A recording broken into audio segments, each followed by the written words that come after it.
Hello, hello, hello, and welcome back, amigas, to Amiga Handle Your Shit podcast. I am always super excited to have this wonderful woman who's here in front of me.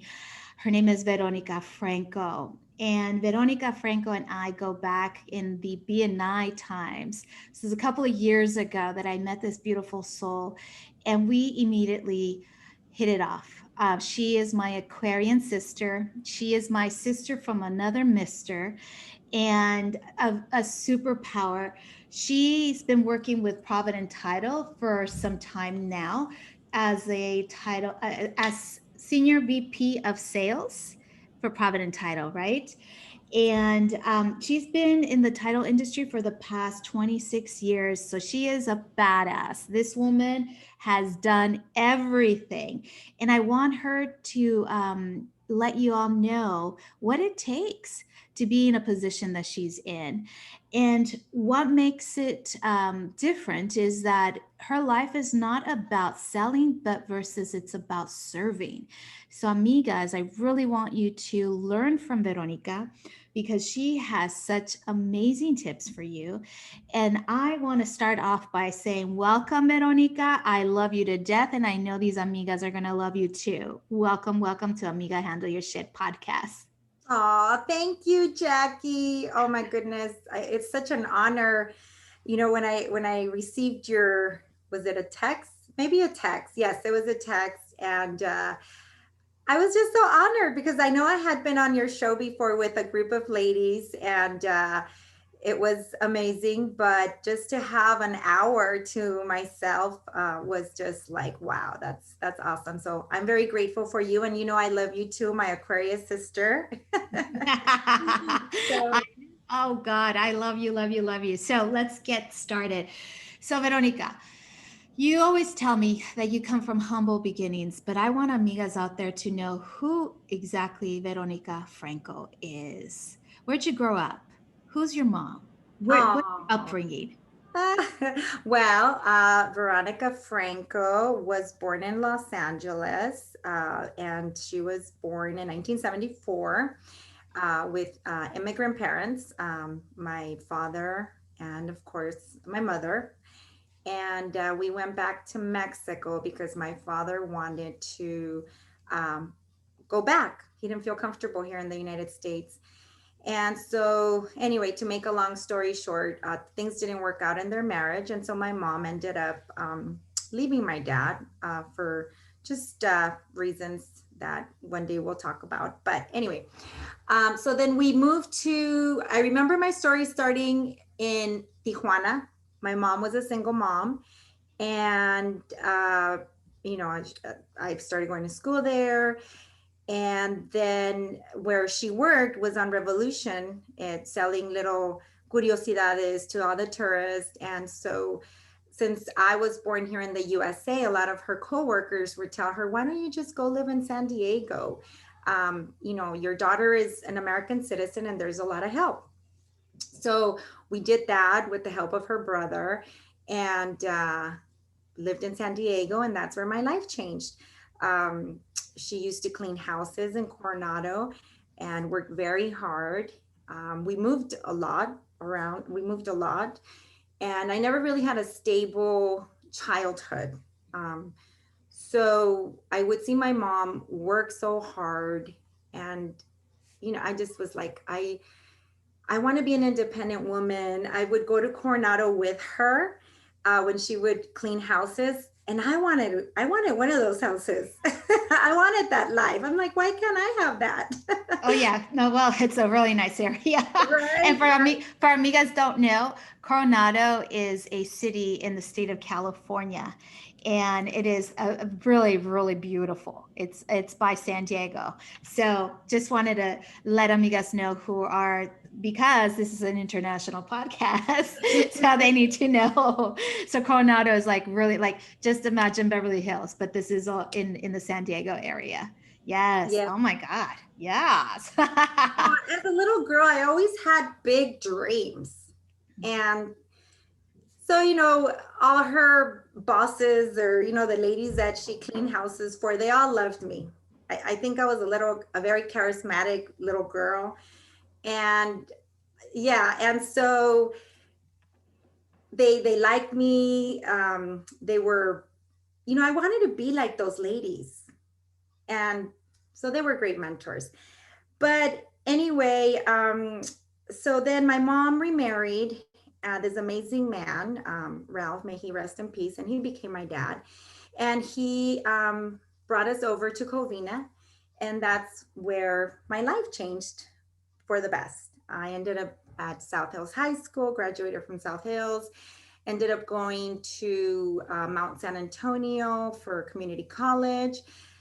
And when I was going to community college, I just I wasn't into it. So I was working part time at Barry's Jewelers doing credit collections. And when I was doing collections, that's when I said, "Oh my God, I hate this.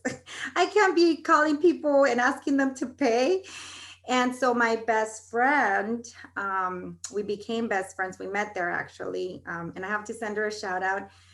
My comadrita Carmen, she went to work for a title company.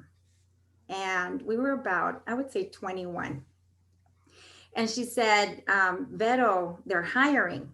Do you want to come and interview? And I said, okay. I didn't even know what title was. I knew it had to do with real estate, but I didn't know what it was. So ended up going to the interview. I got the job. I would drive all the way to Sun Valley to customer service. And that's where I started. I started in customer service. I ended up not finishing Mount SAC. And I learned how to, talk with the clients over the phone. I was on the phone with them forever. I like it just we just had great conversation. Yeah. They would call me to so that I could prepare profiles or get comparables. And we ended up talking about, oh, okay, you live here. Oh, wow, wow. So, that's how it all started, just being in customer service and connecting with these individuals. And so then one of the things that I always asked was, who makes the most money here at the title company? And they said the sales reps. And I said, I want to be a sales rep. And nobody ever wanted to work at the corporate office, which was in Glendale, because everybody had to get dressed up and all the VPs were there. And so when there was an opening, I was the first one to raise my hand and said, I want to go. I want to be there. Because one of the girls that worked there was pregnant. And so she was on maternity leave and they needed someone else from customer service. Well, that's where everything changed because that's where, all the executives were, the president of the company, the sales reps would come in, and I had an opportunity knock on my door 6 months in. And this amazing mentor, Hee Wan Chen, I always call her my Asian mother. She took me under her wing. She asked me to be her assistant. And no questions asked, Jackie. I said, okay, I don't care. I don't want to get, I didn't ask about getting a raise. I was so young. I was only 21. I didn't know how to negotiate. Right. I mean, yes, at that age, it's like you can't. It's like if you want that, let's say you want $100,000 salary at the age of 21. It's like, do you have even the tools, the expertise? I mean, do you know what I mean? It's like you're 21 for crying out loud. You're a little baby still. I mean, sorry, amigas, for those who are 21 listening, but now that we're like, well, at least I can say I'm 47 years old. So believe me, when I was 21 years old, ay, ¿qué sabía yo? I didn't know anything, Oh right? yeah. I was so happy that they gave me a badge with my name and they gave me a cell phone. I was like, cool. They gave Yes. me some cups, some business cards. Okay, go visit offices and start selling. Wow. Training whatsoever. But I do have to say, Hee Wan Chen did train me very well. I shadowed her and she showed me so many ways. And I know that's where I learned that in this business, it's about customer service. It's about providing a service, not selling.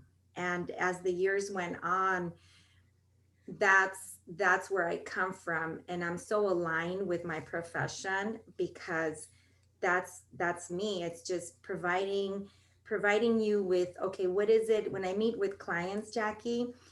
It's, I don't go after client, realtors that have all this production. My strategy is, even the ones that just started in the business, I want to help them. I want to help them Mhm. develop their business. I want to share my services. How can I help you? What can I do to support your business? And everything just comes so naturally. It's so organic. And it's also just establishing relationships, nurturing relationships. In fact, last night, I had dinner with my husband and one of my clients that I've known since I started. In fact, his mom was one of my first clients. She was an escrow officer, and we went out to dinner. And I've integrated my family into my business. That's so important. Once you do that, you take your business to that next level.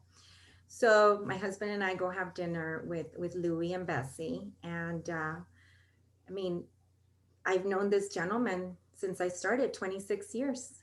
So it's about nurturing relationships, and not taking anybody for granted. Whether you, during the pandemic, a lot of uh, agents were, we had to keep connected, correct? Yes. But there was so many people that needed help, that needed to be serviced, and yet, because maybe their production wasn't what it was before, for me it does not matter. I'm never going to take anybody for granted. I'm not going not to treat you like, if you give me $1 million deal, or if someone gives me a $10,000 deal, I will always treat you the same. It's about treating everyone the same, because at the end of the day, everything adds up. Yeah. Yes. Yes. Now, these are certain values. I mean, where did you get these values? Is this just innately you, or did you learn that? Like, did you do any personal development, or did you have this, the fairy godmother that was introducing you to title? Is that Mm. how you learned how to be of service and nurture your relationships? I believe being of service, I think I was just born with that, because even when I was a little girl, I just enjoyed working with my church, giving back, being part of the choir, um, working retreats. That's just was in my soul and in my genes for some reason. I don't think that was that someone showed me. I think that's my purpose. My Mm. purpose is to be of service, is to leave a legacy, that when people talk about me, is, wow, Veronica was a good person. I want them to say good things about me, right? Mhm. So yes, absolutely, the values my mom taught me. Be a Yeah. hard worker, go above and beyond. And if you talk to any of my clients, they will tell you, she answers the phone on a Saturday. She answers the phone after business hours. She gets to it. She executes. And absolutely, it's about your values, incorporating those values to your work ethics. And of course, I have to thank my stepdad. Um, he was just so ethical. And for me, integrity is so important. My reputation, making sure that if I say I'm going to do something, I'm going to do it. I'm not just going to BS, right? And sometimes in sales, oh yeah, I'll do this and I'll call you back. I'll take care of it. And with me, it's no. I have a log, every day of my work day. I make sure I write down, and I'm notorious because of I micromanage. I and that's something I'm working on. But if I don't micromanage, things don't get done. That's the way it Oh, I know what you mean by that. Sometimes it's like you want something done a certain way. is. And it could be a benefit, or it could be a detriment, right? Because Right. when you micromanage, you're not allowing to, free up space for you to do other things, right? Exactly, exactly. So I've had to learn to delegate. Those are things that I've had to work on, and I've realized that. And as we go, as I grow older and wiser, I've learned that that's very important. That I do have to trust in others to get things done.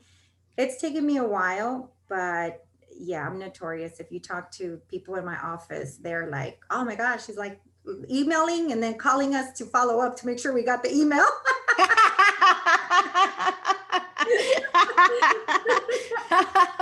But I'm working on it. I told them, I promise, I'm working on that. Well, I think it might be like a personality trait, but it's a good personality trait because you're getting shit done.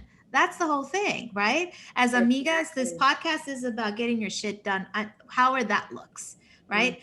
And yeah, you can free up some space, at the same time serve.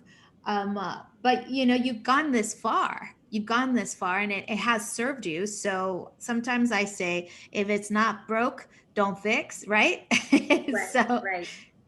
but yes, you are just an amazing soul, and you're so beautiful, and you're all about service, and you have a lot of integrity, and your reputation precedes you.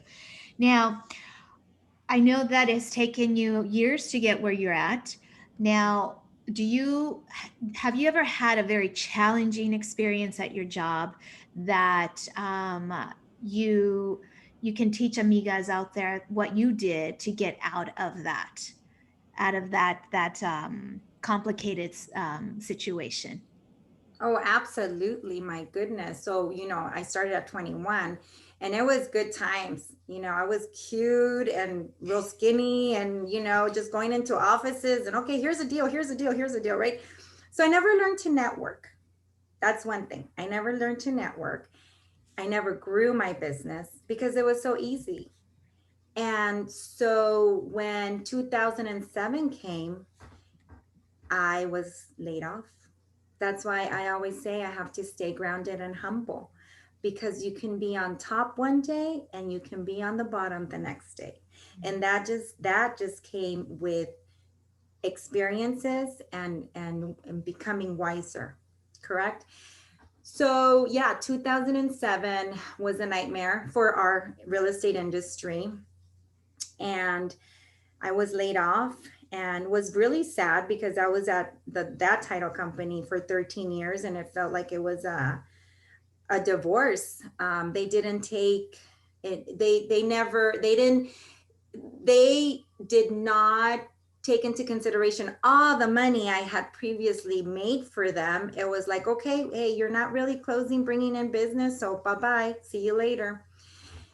And I was fortunate enough to be hired immediately and take the little bit of business that I still had, which the gentleman that I had dinner with last night, he was one of the clients I started with, and he came and followed me. So, I'm so grateful for those clients because they could have stayed at the other title company. So, what happened is that when that happened, I had to just reinvent myself. I had to, what is it, shake the dust off my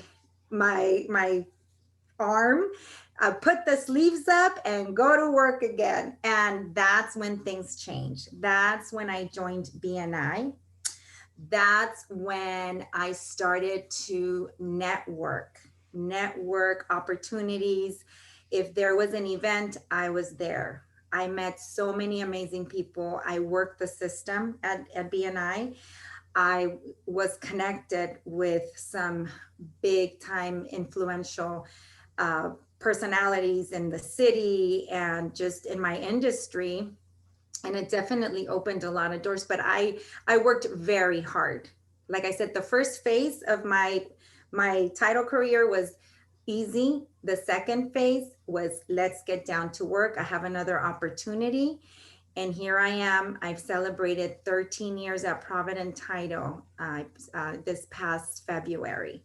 And last year I had a record breaking year. I brought the company over $1 million in revenue. And so it was, yeah, it was pretty amazing that even in a pandemic year, all the work that I did prior paid off. Because and of course I had to navigate through last year's pandemic. We, you know, a lot of offices, everything was shut down, our state was shut down, and it was a little scary, but I didn't give up. I said, you know what, I got to learn technology. I have to get my Zoom account, and I have to get the speakers, and the show must go on. And that's what I did. That's amazing that you're saying that, because what I'm hearing from you is that you learned how to pivot really quickly. Absolutely. You Yes. knew that things were changing. They're not going to be in person anymore. So what was the best way? Get on Zoom and start featuring people in your Zoom calls, and bring up some really amazing people, right? I know that some of your meetings have led you with Nora Guerra, who is a higher up at Freddie Mac, right? Yes, yes, I love Nora. She has, I mean, talk about the power of proximity, right? Yes. I'm just surrounded by amazing individuals that add so much value to my business. And what's so beautiful about Nora is that she doesn't get paid to do that. She does it because she's such a beautiful soul that she says, Vero, I want to help you. And that's being genuine. She's an authentic, genuine leader too. And so I'm very grateful to her and all the speakers. I mean, I've had so many people help me, and it's just it yeah, it was a game changer. But going back to your question regarding a challenging time and the outcome. So when I was laid off in 2007, and then I came to Provident, out of something bad, something good happens, right? So because of that experience, I had to learn to reinvent myself. And because I did that, I succeeded. And I am now where I am exactly, I always say, I'm exactly where I need to be. I am I am in such a great place right now. I'm very fulfilled, and I'm very happy with all the gifts that God continues to give me. Ah, amen to that. I love that. And I know that one of the other gifts that God has given you is putting you in connection to higher education, right? Aren't you involved now with a leadership program, right? Yes, And yes. I would love for you to speak to that, Oh, yes. because it's they don't allow just anyone to be part of this USC leadership program. It's like there's a process. So please, can you explain that to our amigas that are listening out there? Absolutely, absolutely. Personal development is so important. And amigas, please invest in yourselves. Before you go buy that expensive bag, those expensive shoes, invest in yourself. Invest in Jackie's Mm. Amiga Handle Your Shit Academy. I know I have some friends of mine, my sisters, my book club sisters that just went through her academy. I took her macro mastermind workshop. So always invest in yourself. Maybe make it a goal once a year to do something for your inner self so you can be the best version of yourself, right? Yeah. So yes, I am now enrolled in the multicultural executive leadership class with Dr. Yasmin Davids, and I am loving it. In fact, I was working on homework prior to this podcast. Lots of homework. I am meeting some badass women. I mean, we're talking top notch, like professionals, executives, a pretty amazing program. Let me see, we started in March, and I should be done in June. So I will be back to my social events after June. But right now I'm really, really taking it in. But it's a great program. And yes, you have to go through a process in order to be accepted. And I'm just honored that I was one of those individuals for this cohort of 2021.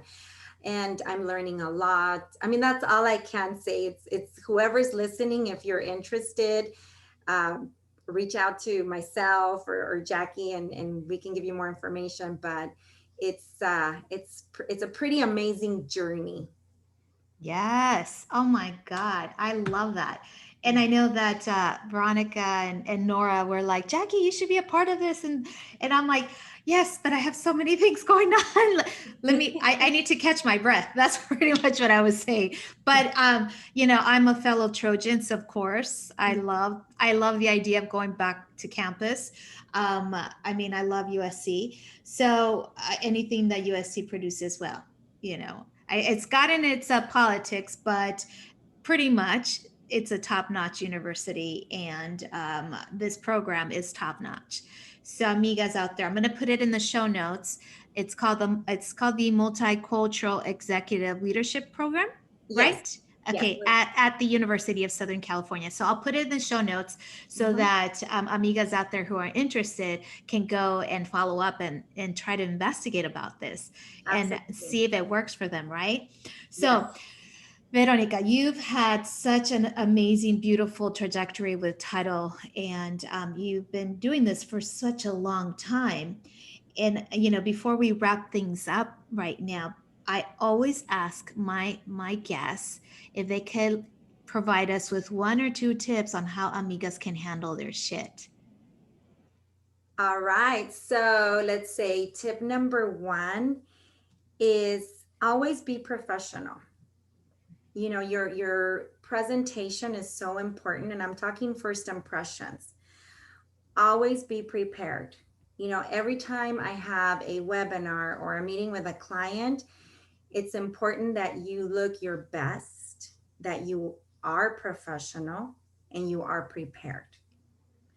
And the second tip is don't ever limit yourself.